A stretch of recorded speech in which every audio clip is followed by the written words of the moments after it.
Good morning guys! Hello mga kalakwatsa. Umpisa natin ang umaga ng maraming kwento at ililibot ko kayo kung nasan ako ngayon. Okay? Let's start it! Siyempre, umupo muna ako bago ko kayo ilibot. Tapos talabas na tayo. So, eto na. Nahugas muna ako ng pinggan. Inumpisahan ko muna ng paglilinis sa pagluluto ng breakfast. Then go. Let's go.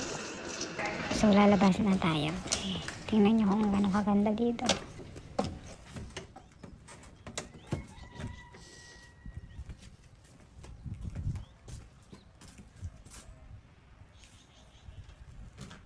Then, habang nagmamasid, umupo muna ako.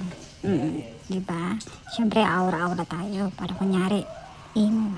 Then, tara na. Lalakad ko na kayo sa garden.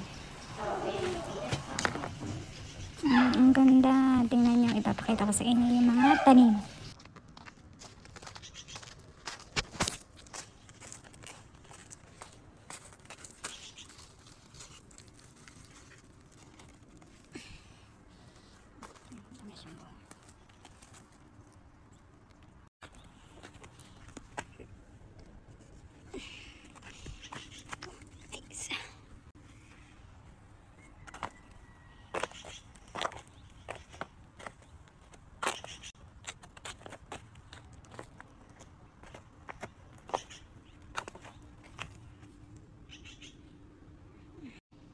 Mag-harvest tayo ng kamatis.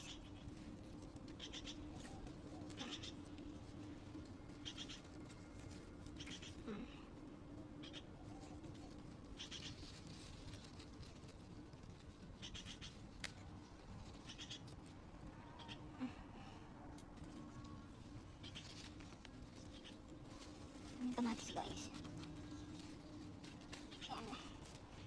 Luluto tayo ng kamatis. Pag marami kang tanim, marami kang aanin ko yun. Diba? Kamatis. Meron na tayong pananghalian. Diba? Guys, meron na tayong paluto ng tanghalian. Diba? Meron tayong prutas. Meron din prutas sa dito. Ganda dito guys. May prutas, may mga gulay.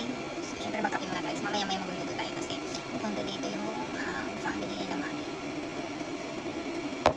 Yung mother-in-law niya, brother-in-law, sister-in-law. Magawa ko ngayon ng chicken sandwich. May pandesal. Ito, Filipino pandesal siya.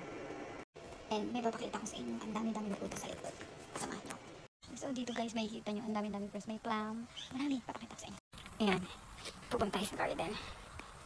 May mga automatic na magdidilig dito. Tingnan nyo guys kung gano'ng kalahat ng bunga. Hindi ka magugutom. Ayan. Pag malambot na siya, pag pinindot mo, ibig sabihin, ano na siya, pwede na siyang kainin. Ang tamis nito. Grabe oh. Diba?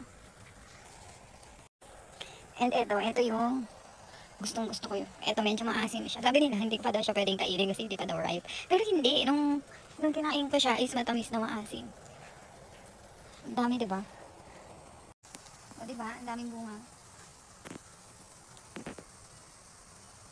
Ang sarap nito, guys. Matamis siya na maasim. Sabi nilang, hindi pa daw pwedeng kainin. Pero malatikman ko siya.